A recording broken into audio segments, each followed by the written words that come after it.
الله أكبر الله أكبر أشهد أن لا إله إلا الله أشهد أن محمدا رسول الله حي على الصلاة هيا على الفلاح قد قامت الصلاة قد قامت الصلاة الله أكبر الله أكبر لا إله إلا الله.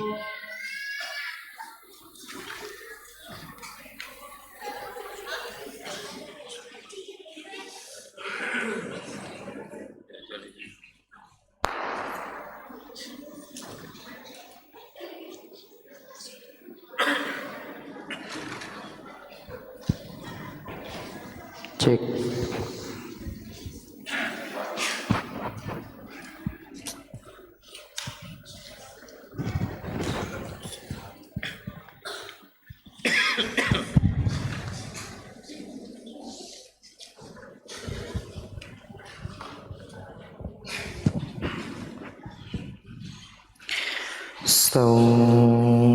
استووا أقيموا صفوفكم وتراص حاذوا بين المناقب والأقدام.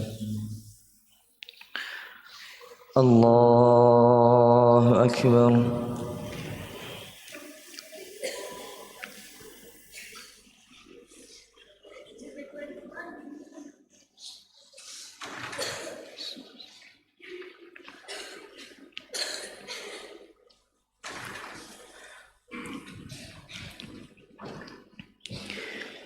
بسم الله الرحمن الرحيم. الحمد لله رب العالمين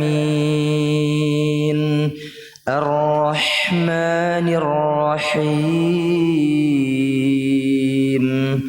مالك يوم الدين إياك نعبد وإياك نستعين اهدنا الصراط المستقيم صراط الذين أنعمت عليهم غير المغضوب عليهم ولا الضالين.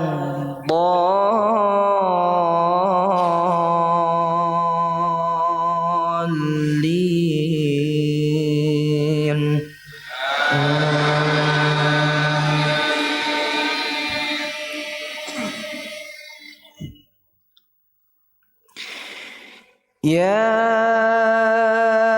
أيها الذين آمنوا لا تكونوا كالذين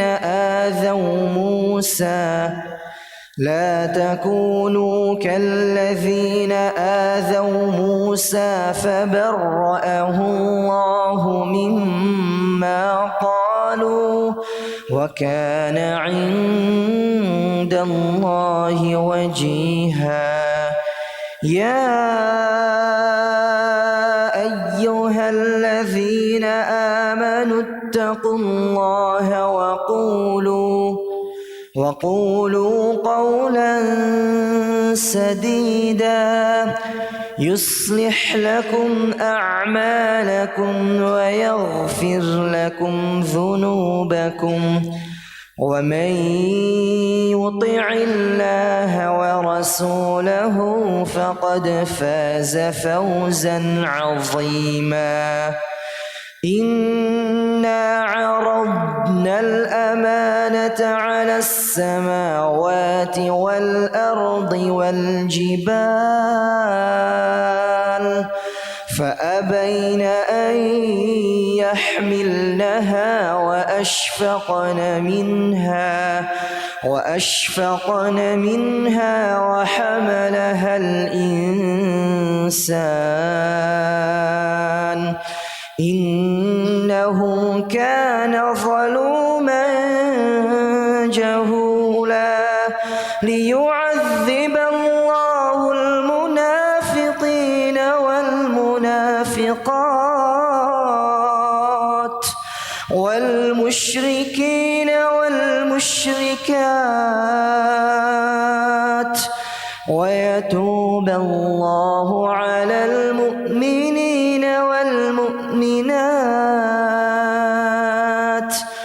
وكان الله غفورا رحيما.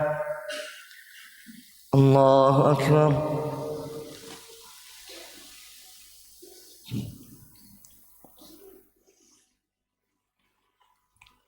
سمع الله لمن حمده.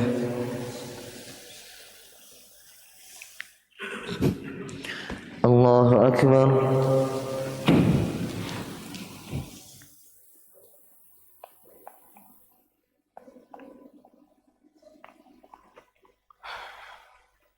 الله أكبر.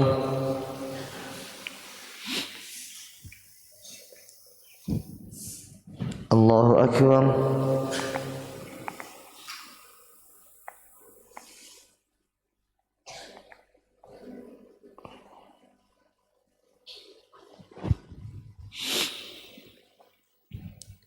الله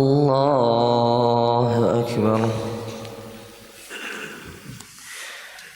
بسم الله الرحمن الرحيم.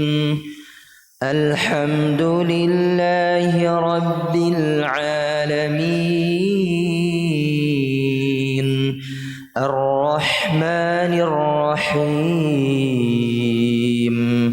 مالك يوم الدين إياك نعبد وإياك نستعين اهدنا الصراط المستقيم صراط الذين أنعمت عليهم غير المغضوب عليهم ولا الضالين.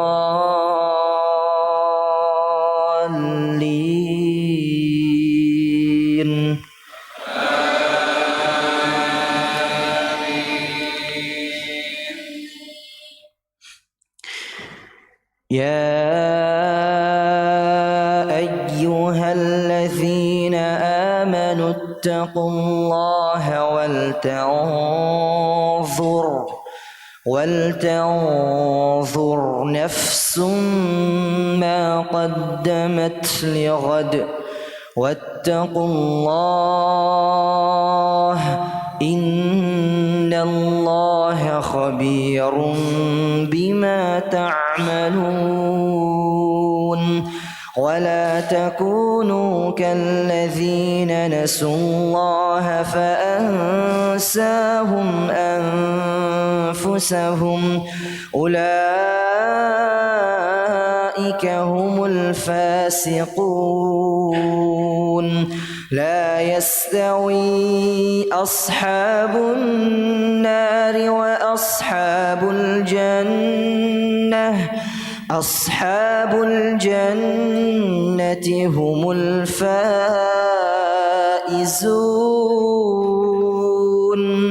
لو أنزلنا هذا القرآن على جبل لرأيته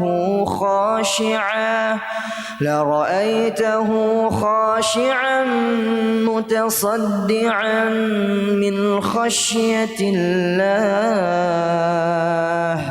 وتلك الأمثال نضربها للناس لعلهم يتفكرون. الله أكبر.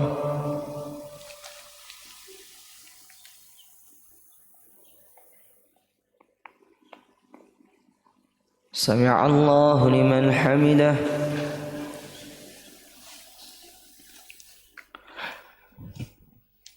الله أكبر.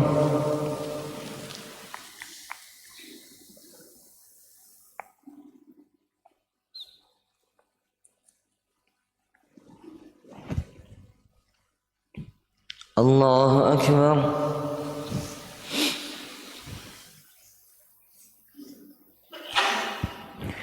الله أكبر.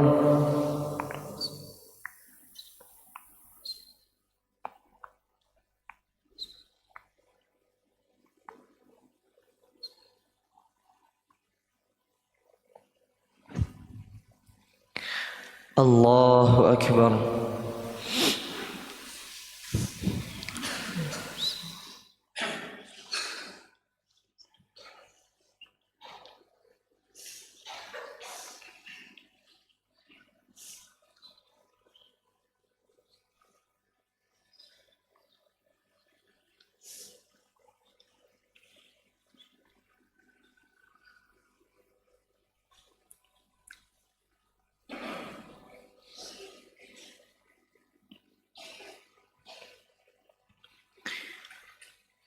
السلام عليكم ورحمة الله. السلام عليكم ورحمة الله.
Bismillah, assalamualaikum warahmatullahi wabarakatuh.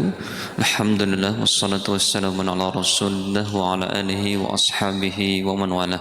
Jemaah sekalian yang semoga senantiasa dirahmati dan berkahi Allah subhanahu wa ta'ala, kajian pada kesempatan Ahad pagi kali ini akan disampaikan oleh guru kita Al-Ustaz Ahmad Yaman LCMA hafidhahullahu ta'ala dengan tema Sirah Nabawiyah.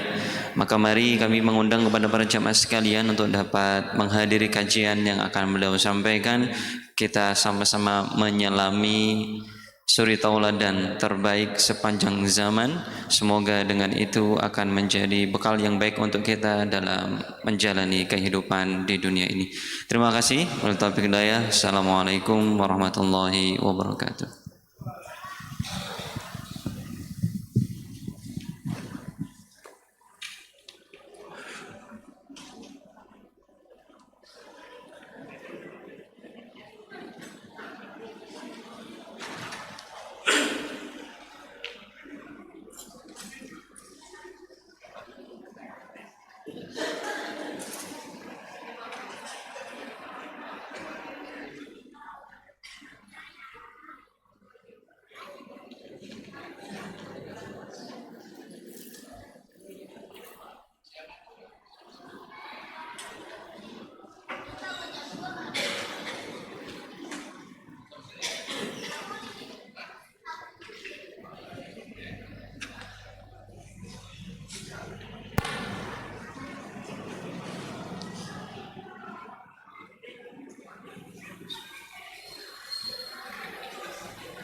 Assalamualaikum warahmatullahi wabarakatuh.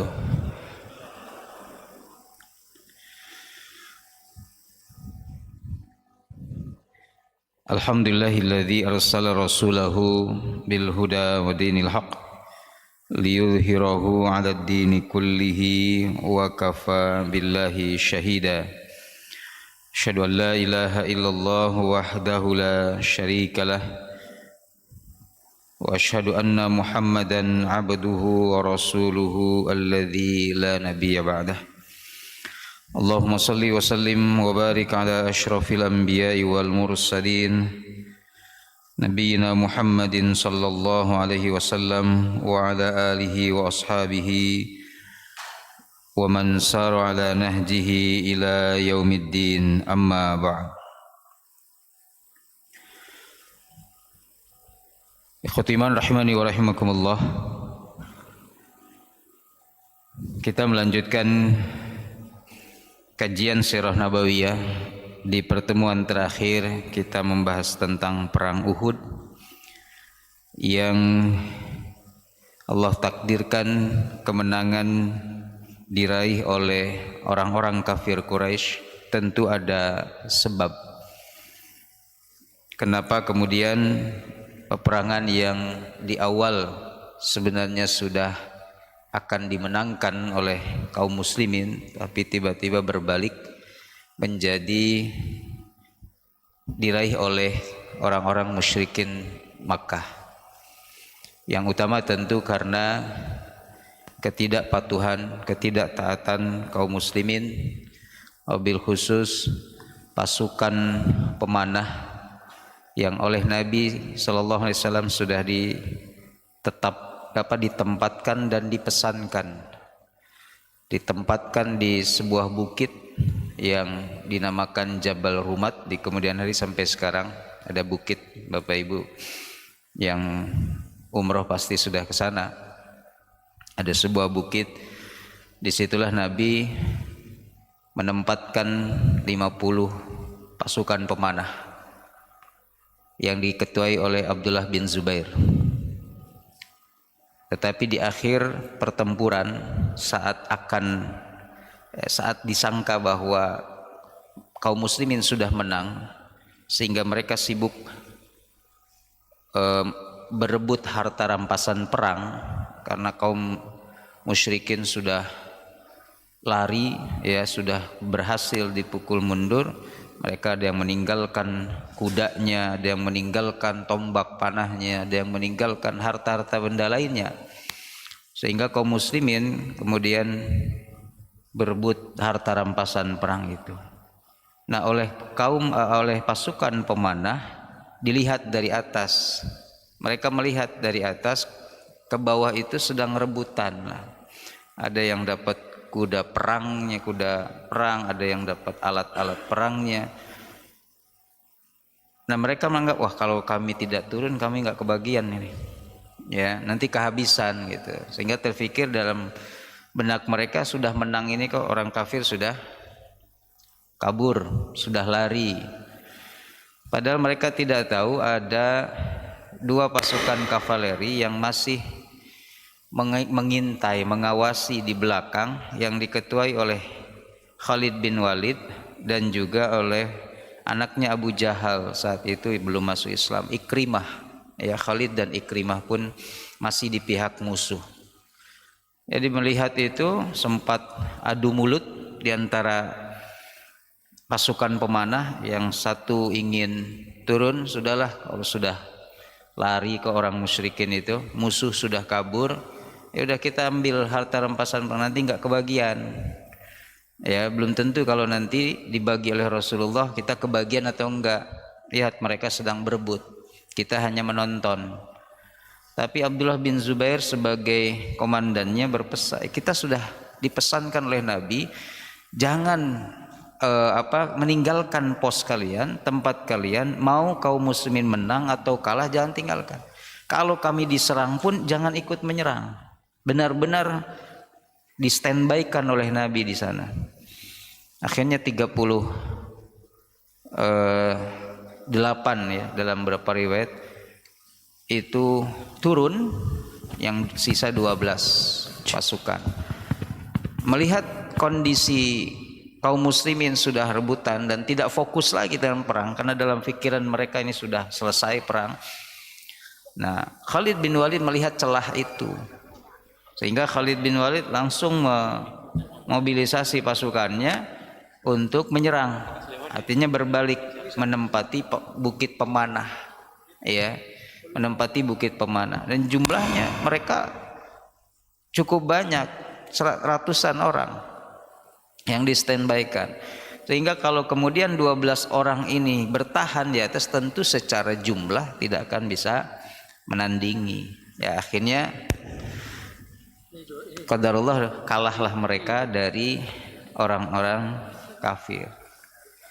Nah, pelajaran yang bisa kita petik dari perang Uhud ini Bapak Ibu, hikmahnya ada beberapa hikmah yang ditulis oleh para ulama tentang pembelajaran ataupun hikmah yang bisa dipetik dari perang Uhud ini. Walaupun sebelum itu kemudian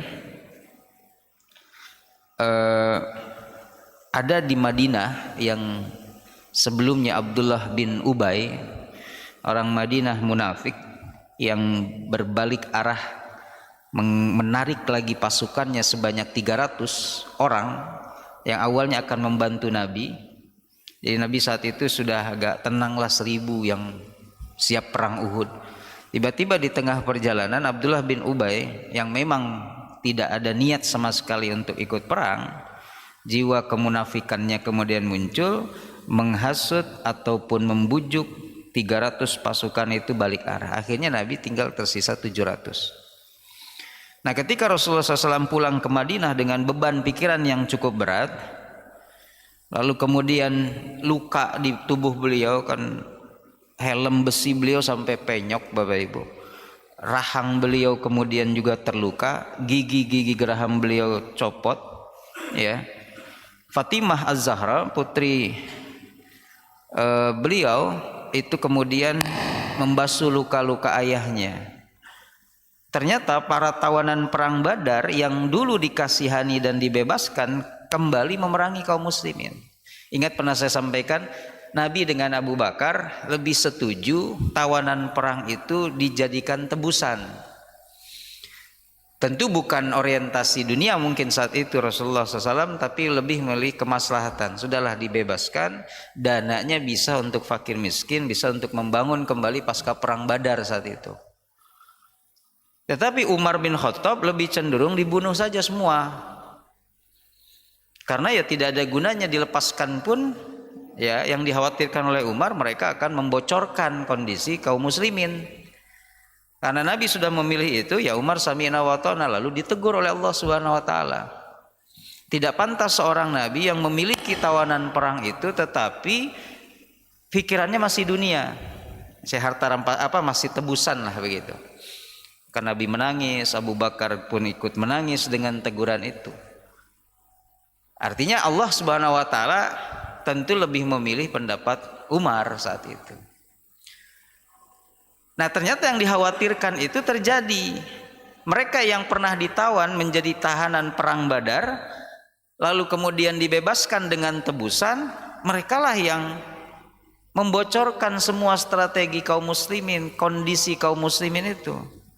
Makanya tadi Rasulullah teringat lagi dengan kata-kata Umar bin Khattab, ya Rasulullah, bunuh orang-orang ini agar tidak seorang pun dari mereka itu berpidato mengobarkan api kebencian dan dendam terhadap dirimu dan kami kaum muslimin. Ya, Nabi ingat dengan kata-kata Umar, bunuh saja semuanya, agar tadi tidak ada upaya balas dendam, ya, atau membocorkan internal kaum muslimin, ya. Dan Rasulullah juga memikirkan belas kasihan yang diberikan kaum muslimin kepada pihak musuh. Bagaimana sahabat Nabi itu yang menjaga tahanan perang itu sanggup makan yang menunya lebih sederhana dibandingkan tawanan perangnya. Kalau sahabat Nabi makan kurma, maka tawanan perang itu diberi roti, Pak. Awalnya mungkin tawanan perang menganggap wah luar biasa nih kaum muslimin, begitu memuliakan tawanan perang saja yang biasanya disiksa mungkin. Ini malah dimuliakan. Memang ada yang jatuh cinta lah begitu ya dengan akhlak kaum muslimin saat itu. Ada yang tertarik, yaitu paman Nabi Abbas bin Abdul Muthalib, belum masuk Islam saat itu. Ayah dari Abdullah bin Abbas, Ibnu Abbas. Ya, Abbas bin Abdul Muthalib sudah mulai cenderung dengan kaum muslimin karena melihat kemuliaan akhlak kaum muslimin saat itu. Nah, ini pasti didikan keponakanku. Nah, padahal ya saat perang Uhud, kaum muslimin itu saat itu bertemu dengan Hindun, dan mereka nggak tahu Hindun itu sedang dalam rencana untuk balas dendam membunuh Hamzah, yang memang Hamzah itu membunuh ayahnya, Hindun membunuh pamannya, ya, membunuh adiknya laki-laki, yang laki-laki. Lalu mereka menyesal, padahal kalau waktu itu ketemu Hindun, kita bunuh Hindun, pasti dia nggak akan melakukan penyiksaan dan penzoliman kepada jasadnya Hamzah, dibelah dadanya, diminum darahnya, dimakan jantungnya. Itu kan Hindun yang melakukan, walaupun yang membunuhnya adalah Wahsy. Tapi dalam pikiran mereka, aduh, coba kalau waktu ketemu Hindun kita bunuh, kan nggak tahu bahwa Hindun akan melakukan setega dan sekejam itu kepada. Ya kalau sudah tewas lah gitu. Tapi ini sampai jasadnya Hamzah radhiyallahu anhu diperlakukan layaknya binatang, ya. Maka setelah itu Rasulullah mengumpulkan para sahabat, ya, di masjid. Beliau pergi ke masjid dan beliau melihat ada tangis penyesalan pada pasukan pemanah yang telah jelas-jelas melanggar perintah Rasulullah. Sebelum itu di sana juga beliau melihat Abdullah bin Ubay tengah berpidato agar orang-orang mencintai Rasulullah SAW. Padahal inilah gembongnya munafik yang membuat 300 orang pasukan itu kembali ke Madinah, putar arah, putar balik lagi. Padahal dalam hati Abdullah bin Ubay senang sekali Nabi dan kaum muslimin itu kalah.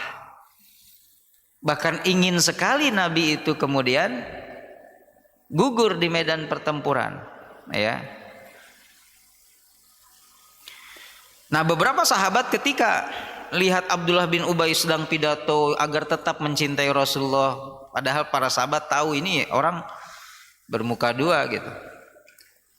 Maka ada beberapa sahabat lompat gitu ya, menghampiri Abdullah bin Ubay, Pak. Lalu menarik bajunya. Jadi ditarik kerahnya kalau kita ya. Ya. Apa kata Abdullah bin Ubay saat itu? Mengapa kalian menyerangku pada saat aku menganjurkan kepada orang-orang agar patuh dan cinta kepada Nabi Muhammad SAW? Ya. Maka Umar bin Khattab langsung minta izin kepada Nabi, ya Rasulullah, aku ingin bunuh pengkhianat ini. Izinkan aku untuk membunuh pengkhianat ini. Ya. Tapi Rasulullah SAW melarangnya. Rasul sudah tahu tentang pengkhianatan Abdullah bin Ubay. Kaum muslimin, para sahabat juga sudah tahu pada akhirnya. Tapi Abdullah bin Ubay ini masih merasa, wah, saya ini mencintai Nabi. Saya ini bersimpati dengan kondisi kaum muslimin yang kalah. Tapi kan tidak bisa ditutupi lagi tentang pengkhianatan Abdullah bin Ubay. Ya. Maka Rasulullah tahu bahwa orang-orang Yahudi dan orang-orang munafik ini menertawakan kekalahan kaum muslimin pada perang Uhud. Maka kemudian mereka mengatakan, Muhammad mengatakan kalau perang Badar itu merupakan tanda kekuasaan Allah, ya, Tuhannya atas kerasulannya, maka apa tanda peristiwa kekalahan perang Uhud? Jadi menurut mereka kan Nabi Muhammad pernah mengatakan bahwa kemenangan perang Badar ini tanda kekuasaan Allah tentang kerasulan beliau. Nah, perang Uhud apa dong tandanya? Karena kalah gitu. Ini kan sebenarnya sebuah pertanyaan ejekan. Ya, dulu perang Badar menang, wah nyebutnya ini tanda kekuasaan Allah atas kerasulanku. Nah, kalau perang Uhud apa tandanya? Karena kalah gitu kan. Maka kemudian ada sesuatu harus segera dilakukan agar kewibawaan kaum muslimin itu kembali seperti sedia kala. Maka setelah sehari setelah perang Uhud, Rasulullah memerintahkan seorang muazin untuk kembali mengumpulkan pasukan. Ya, namun hanya pasukan Uhud yang boleh ikut. Ya. Tujuannya untuk memburu pasukan Abu Sufyan yang belum tiba di Mekah. Mereka baru perjalanan dari Madinah ke Mekah, dari Uhud ke Mekah. Tentu perjalanan yang sangat lama. Rasulullah mengumpulkan lagi untuk mengejar Abu Sufyan. Nah, berita keberangkatan kaum muslimin itu dengan cepat terdengar di telinga Abu Sufyan. Maka seketika itu ketakutan melanda pasukan Mekah. Mereka mengira kaum muslimin berangkat dan dari Madinah dengan bantuan pasukan yang baru gitu. Padahal saat itu mereka masih baru sampai di tempat namanya Rauha. Rauha itu masih jauh dari ke Mekah itu. Sementara pasukan Madinah sudah sampai ke satu tempat namanya Hamra al-Asad. Maka lewatlah kemudian seseorang bernama Ma'bad al-Khuzai, saat itu belum masuk Islam. Dia baru saja melewati tempat pasukan Madinah berkemah. Abu Sufyan bertanya tentang keadaan pasukan kaum muslimin. Ma'bad menjawab, Muhammad dan sahabat-sahabatnya sudah berangkat untuk mencari kamu dalam jumlah yang belum pernah kulihat semacam itu. Ya. Karena orang-orang yang dulunya tidak ikut perang sekarang menggabungkan diri dengan Muhammad untuk ikut menyerangmu, untuk ikut mengejarmu. Mereka semua terdiri atas orang-orang yang sangat marah kepada orang-orang yang hendak membalas dendam ini. Ya. Nah, bingunglah Abu Sufyan itu, apa yang harus dilakukan oleh dia dan kaum kafir saat itu pasukan. Orang Arab pasti akan mencemooh gitu ya, apabila sekarang pasukan Quraisy mundur begitu saja, padahal baru saja merebut kemenangan. Tapi apabila mereka memaksakan diri, Bapak Ibu, kembali menghadapi kaum muslimin, Abu Sufyan yakin mereka tidak akan mampu menghadapi kemarahan musuh, ya, dalam kondisi ya ingin balas dendam gitu ya. Karena itu Abu Sufyan melakukan siasat yang licik. Abu Sufyan menitipkan pesan kepada kafilah dari suku Abdul Qais yang sedang menuju Madinah. Jadi Abu Sufyan ingin menuju Mekah, lewatlah kafilah berdagang menuju Madinah, yaitu kafilah Abdul Qais. Itu pesan. Kafilah itu diminta memberitakan bahwa pasukan Quraisy akan menemui pasukan Islam di Hamra al-Asad, di tempat kaum muslimin baru sampai, dan akan menyerang habis-habisan. Jadi siasat liciknya gitu, sampaikan kepada pasukan muslimin yang sedang di Hamra al-Asad, kami akan datang langsung ke sana, menyerang. Ya. Mendengar itu Rasulullah dan para sahabatnya menunggu 3 hari, sampai 3 hari sambil terus menyalakan api unggun gitu. Padahal Abu Sufyan udah pulang tuh. Ya, sedang perjalanan pulang. Ini siasat aja untuk menghindar dari musuh, dari kaum muslimin.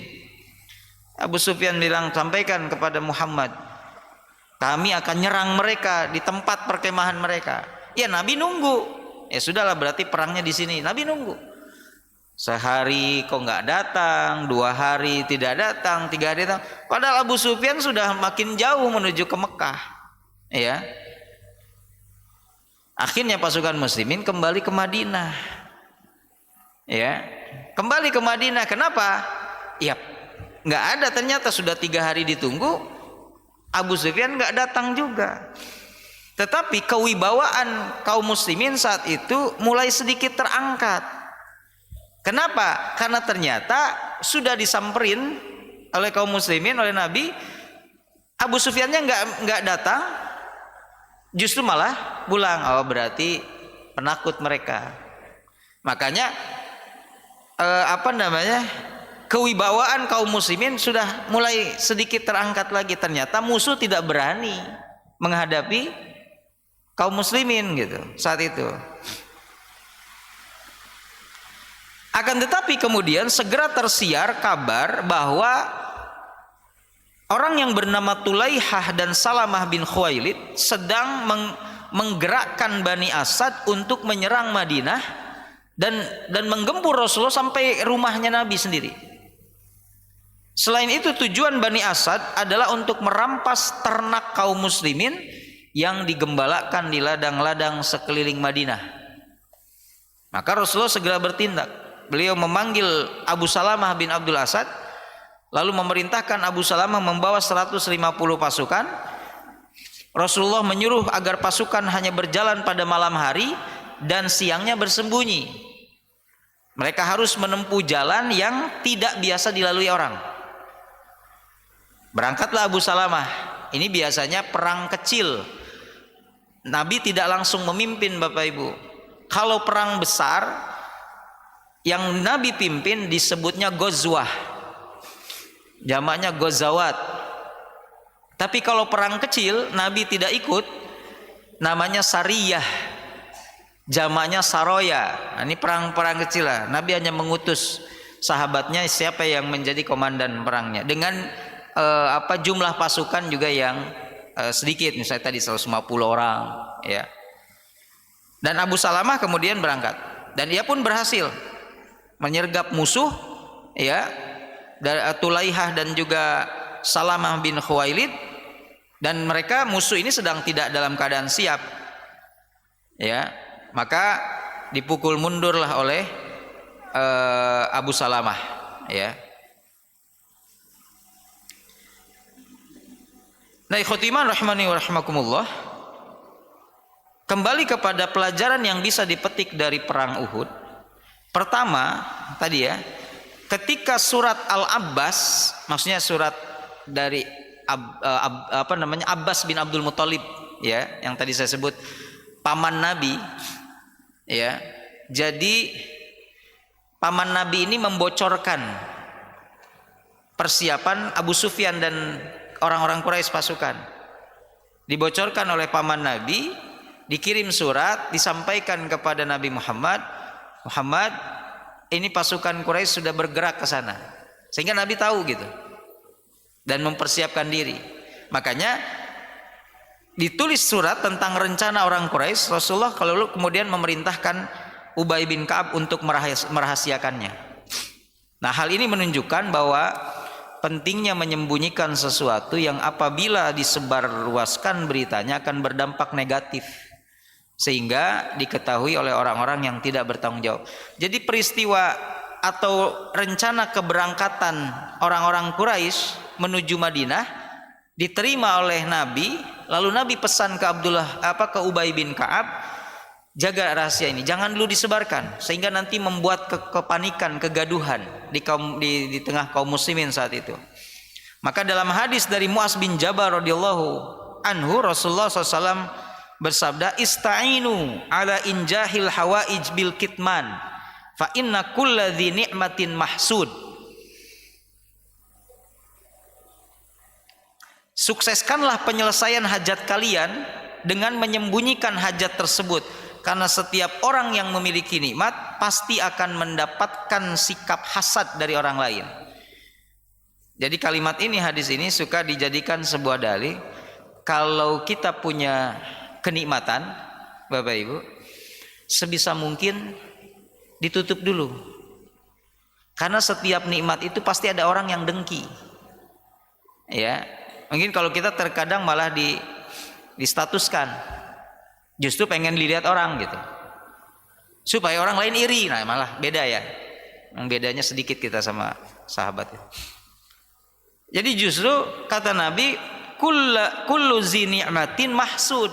Setiap orang yang punya nikmat, dikasih nikmat oleh Allah itu mahsud. Pasti ada orang yang hasad gitu. Ada orang yang nggak suka.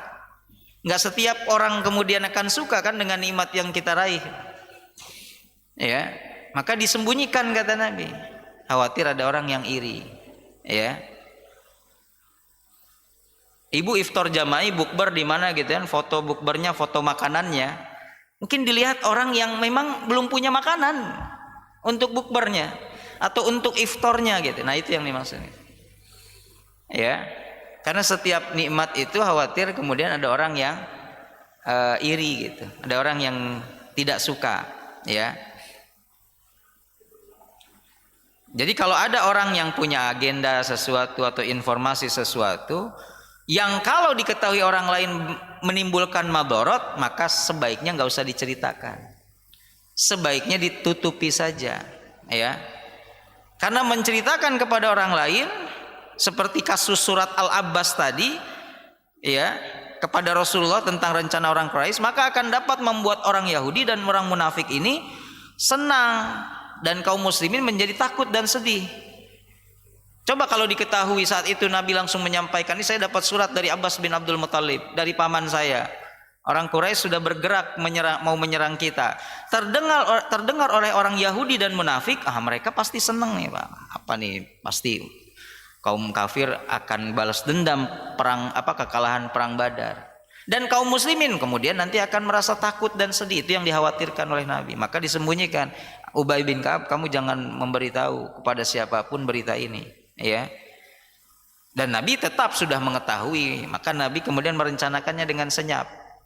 Ya, yang kedua hikmahnya musyawarah Rasulullah SAW dengan para sahabat.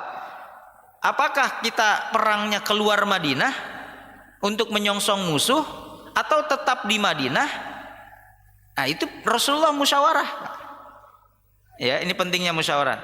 Jadi untuk mengambil keputusan, Nabi bisa sebenarnya untuk mengambil keputusan sendiri, tapi tetap berdiri di atas prinsip musyawarah. Sebagai muslim itu jauh lebih baik. Wa amruhum syura bainahum, dan diperintahkan kepada mereka untuk bermusyawarah di antara mereka untuk memutuskan sesuatu. Maka Nabi musyawarah, ditanya dulu para sahabat, kita keluar Madinah nyongsong musuh, nyegat musuh seperti Badar, atau kita bertahan di kota Madinah di dalam? Mereka yang nyerang nanti. Maka kalau sudah dalam kita mudah mengepungnya kan begitu.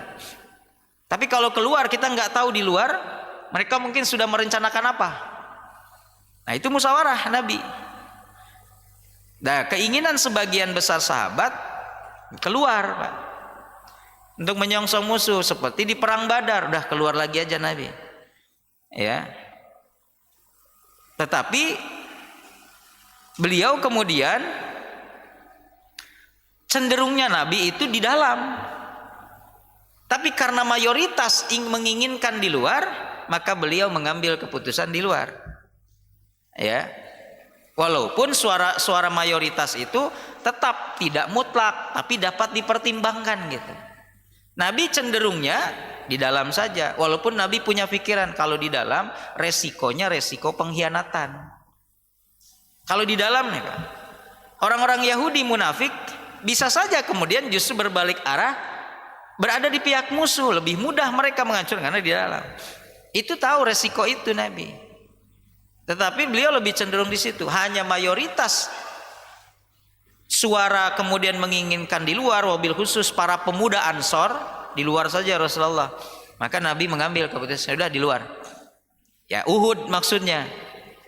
Walaupun tidak terlalu jauh dari kota Madinah, tapi Uhud itu memang sudah di luar area Masjid Nabawi kan, lumayan Pak, jauh. Akhirnya diambillah keputusan itu. Yang ketiga, Nabi SAW kemudian bersabda, kan ketika Nabi mengambil keputusan itu, para sahabat yang lain tuh sebenarnya agak mencibir pemuda-pemuda Ansor. Kalian tuh gimana? Bisa jadi Nabi cenderung di dalam itu adalah wahyu Allah.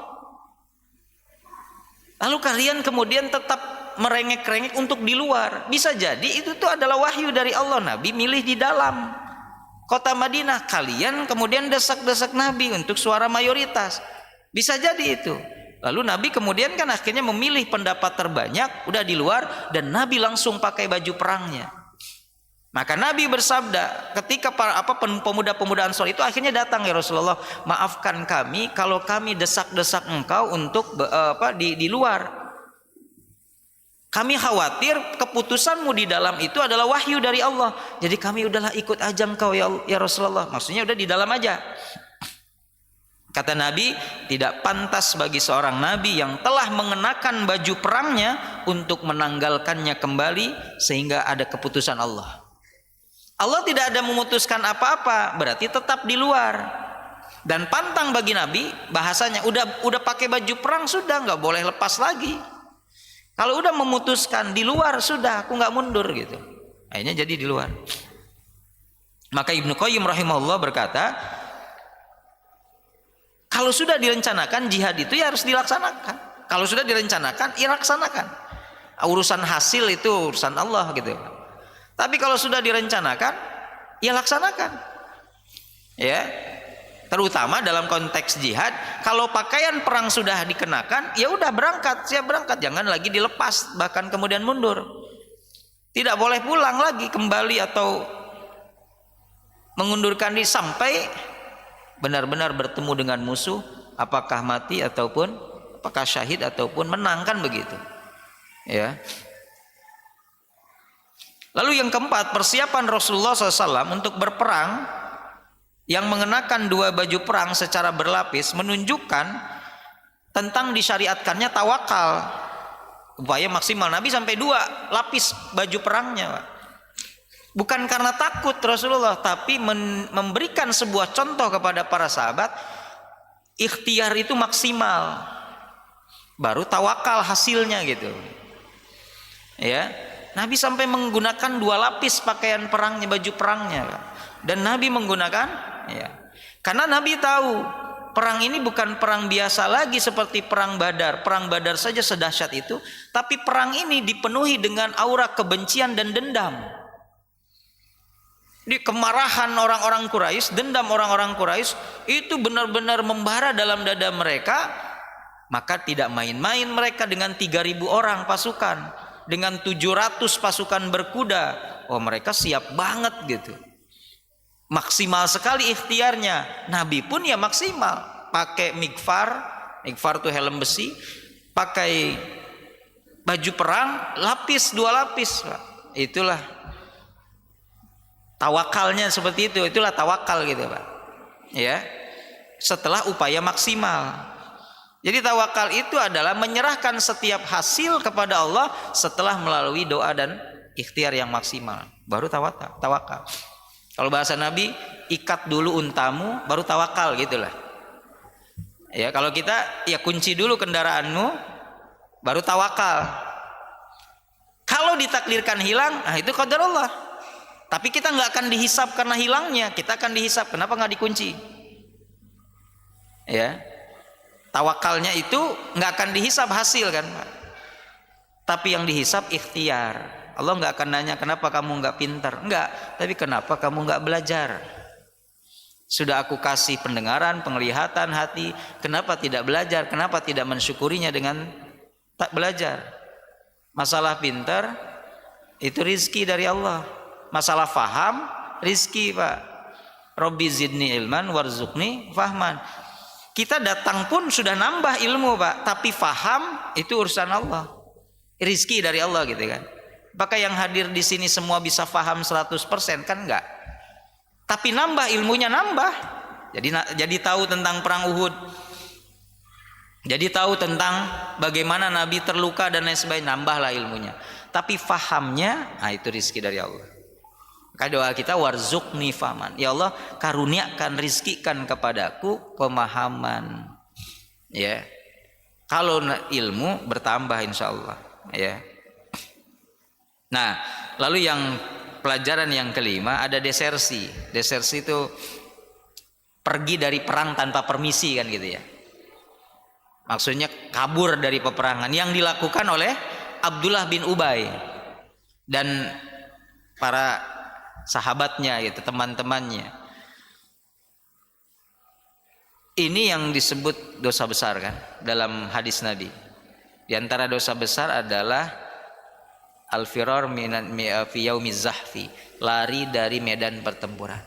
Abdullah bin Ubay itu balik arah. Makanya kalau ke Uhud, Pak, ada dinding agak besar. Nah, di situ ada peta perjalanan perang Uhudnya Rasulullah dan para sahabat. Di situ dibuatlah alur miniatur perjalanannya. Nah, di situ ada di titik inilah Abdullah bin Ubay munafikinnya itu kemudian putar balik 300 orang. Itu ada perang. Padahal dengan Uhud sudah agak dekat gitu. Mereka balik arah. Ya, itu namanya kan desersi, pergi dari perang tanpa permisi. Nah, ini dilakukan oleh Abdullah bin Ubay dan orang-orang munafik. Lalu perasaan senang mereka ketika kaum muslimin kalah gitu. Ya. Nah, inilah kemunafikan. Tapi ketika kaum muslimin diberikan kemenangan oleh Allah Subhanahu di perang Badar, banyak kemudian orang yang tiba-tiba jadi masuk Islam secara lahiriah supaya mendapatkan harta rampasan perang. Sementara batinnya enggak beriman. Kan waktu perang Badar menang, banyak itu yang masuk Islam. Hebat nih Muhammad dan kaum muslim masuk Islam. Siapa tahu di perang di selanjutnya kita dapat rampasan perang. Padahal batin mereka, hati mereka sama sekali enggak beriman. Itu kemunafikan yang terjadi. Maka sudah menjadi hikmah bahwa dengan adanya ujian maka akan terlihat mana yang mukmin, mana yang munafik. Kan diuji oleh Allah. Ya, ujiannya. Jadi perang Uhud itu saringan.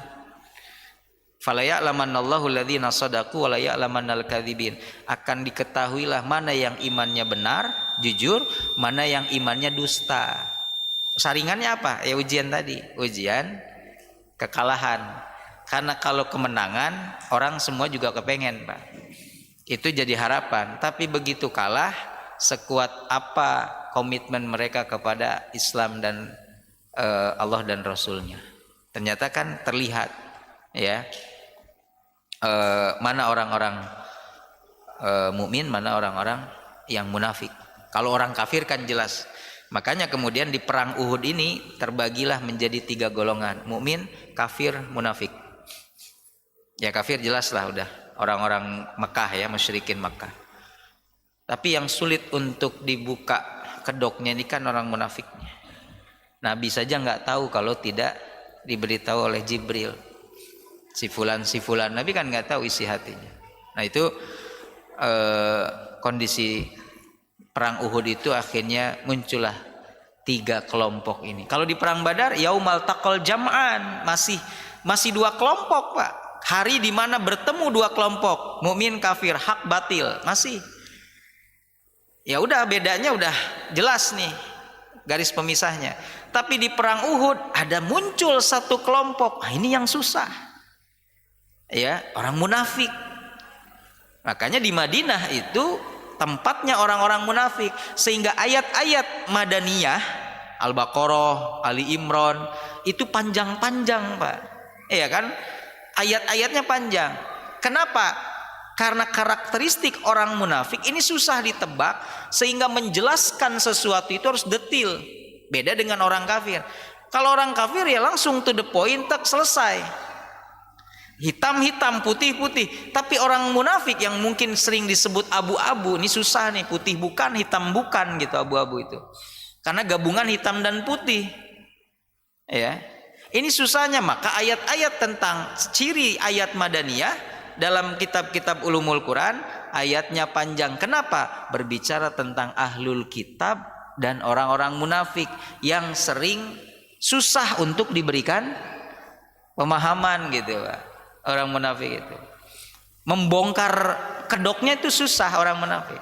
Makanya ayat-ayatnya panjang. Nah, untuk orang munafik Nabi diperintahkan, kaum muslimin diperintahkan juga untuk berwaspada. Hati-hati karena dia ada di dalam. Susah gitu. Kalau orang kafir udah di luar gampang. Dia ada di dalam. Maka Allahu liyadharul mu'minina ala ma antum alaihi hatta yamidhal khabitha minat thayyib. Wa ma kana Allahu liyutli'akum 'alal ghaib walakinnallaha yajtabi mir rusulihi may yasha. Allah sekali-kali tidak akan membiarkan orang-orang beriman dalam keadaan kamu sekarang ini, sehingga dia menyisihkan orang buruk dari orang yang baik. Maksudnya buruk itu munafik dari orang yang baik atau mukmin. Dan Allah sekali-kali tidak akan memperlihatkan kepada kalian hal-hal yang gaib, akan tetapi Allah memilih siapa yang dikehendakinya di antara rasul-rasulnya. Maksud hal gaib kan perkara hati gaib, Pak. Orang nggak ada yang tahu. Allah tidak akan sekali-kali memperlihatkan kecuali kepada orang yang dikehendaki dari kalangan rasulnya. Ya, Nabi lah yang tahu sih fulan munafik. Sahabat yang lain nggak tahu. Ya. Maka dalam kesusahan, dalam kesulitan akan terlihat dengan jelas mana kawan mana lawan. Ya. Dan di antara nikmat yang besar adalah mengenal dan mengetahui lawan sehingga bisa berhati-hati dan waspada dari kejahatan dan tipu dayanya. Itulah orang-orang munafik. Maka Abdullah bin Ubay setelah perang Uhud itu kalah, yaitu pura-pura sedih, pura-pura ngasih ceramah kepada kaum muslimin agar tetap cinta kepada Rasulullah, padahal kaum muslimin udah tahu siapa dia. Ya, dengan pengkhianatan balik arahnya tadi dari orang-orang munafik. Ya, terkait dengan itu kan setelah menyadari bahaya ini, bahaya orang munafik gitu ya, muncul Yahudi nih yang bekerja sama dengan Abdullah bin Ubay, orang munafik lokal ya di Madinah. Muncullah Yahudi Bani Nadir namanya. Ini berhasil memanfaatkan kekecewaan kaum muslimin pada perang Uhud, dan mereka banyak sekali mendapatkan keuntungan dari kekalahan kaum muslimin. Apa? Judi. Jadi mereka orang-orang Yahudi ini berjudi, bertaruh siapa nih yang menang dan yang kalah. Maka rumah-rumah judi di kota Madinah itu ramai, Pak. Dan orang Yahudi banyak meraih keuntungan karena mereka sudah memprediksi kaum muslimin kalah. Mereka dapat keuntungan. Coba bayangkan, Rasulullah perang dijadikan taruhan gitu, Pak. Ya. Jadi setiap malam mereka berjudi. Nah, keadaan ini tidak saja membuat kaum muslimin kehilangan banyak uang, orang muslimnya juga akhirnya juga bertaruh ikut. Ya. Saat itu judi belum putus haram, Pak. Karena sama dengan khomer, dia tak bertahap. Khomer itu kan 4 tahapan, nggak langsung haram. Judi pun sama, innamal khomru wal maisir baru ya. Dan seterusnya, rijsum min amali syaitan. Ayat Al-Maidah ayat 90. Khomer itu tidak langsung haram. Tahapan pertama Allah turunkan surah An-Nahl 67. Tahapan yang kedua Allah turunkan surah Al-Baqarah ayat 219. Tahapan ketiga Allah turunkan surat An-Nisa ayat 43. Baru kemudian finalisasinya pengharaman khomer itu dan judi di surah Al-Maidah ayat 90 dan 91. Jadi waktu itu kaum muslimin banyak yang suka judi, ya judi, sama seperti masih ada yang suka minum khamar, minum. Ya. Masih ada kaum muslimin yang suka minum khamar dan judi saat itu, ya.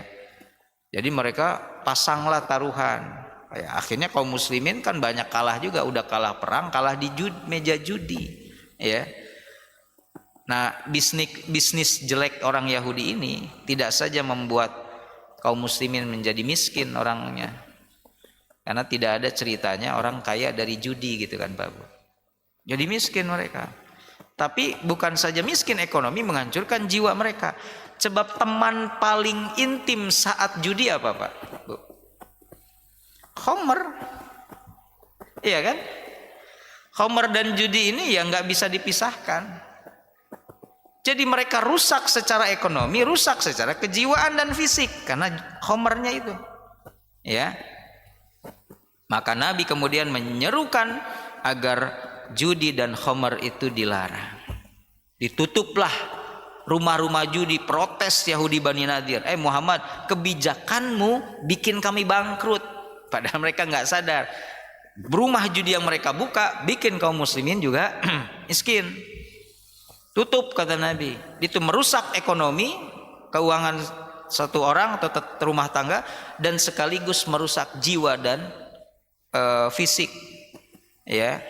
Akhirnya kata mereka, kalau memang demikian, izinkan kami berdagang dengan orang Quraisy agar produksi khamr dan peternakan babi kami tidak gulung tikar. Maka mereka minta izin, oke, kalau nggak boleh dagang di kota Madinah kepada kaum muslimin, izinkan kami melakukan perdagangan dengan orang Quraisy Mekah. Nah, ini lebih bahaya lagi.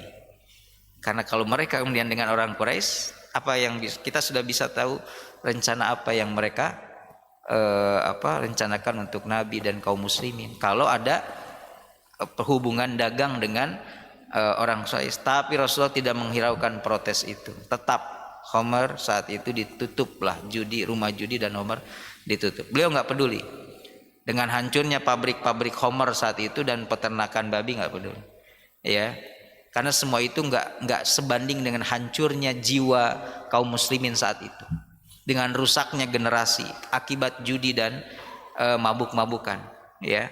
Maka Yahudi dan Bani Nadir mengancam memutus perjanjian dengan Rasul dalam piagam Madinah itu. Yaudah kalau begitu kita putus perjanjian, ya. Tapi Rasulullah tetap pada pendiriannya, walaupun diancam-ancam gitu oleh orang Yahudi Bani Nadir. Ya, maka sejak saat itu diharamkanlah berjudi dan mabuk-mabukan. Ya, apalagi masih sangat banyak PR yang dihadapi oleh Nabi kaum muslimin. Lebih dari 70 keluarga syuhada Uhud itu masih menangisi kepergian anggota keluarganya. Mungkin ada anaknya, mungkin ada suaminya. Banyak di antara mereka yang menjadi janda yang miskin, tidak punya suami. Banyak yang mereka menjadi anak-anaknya itu meninggal dunia, ya, ataupun gugur. Sehingga Nabi punya banyak PR terkait dengan kondisi kaum muslimin saat itu, ya. Nah, ikhwatiman rahimani wa rahimakumullah, itulah beberapa hikmah dan peristiwa pasca perang Uhud yang dialami oleh Rasulullah dan kaum muslimin. Yang pasti dalam Al-Quran Allah menegaskan ayatnya itu iyamsaska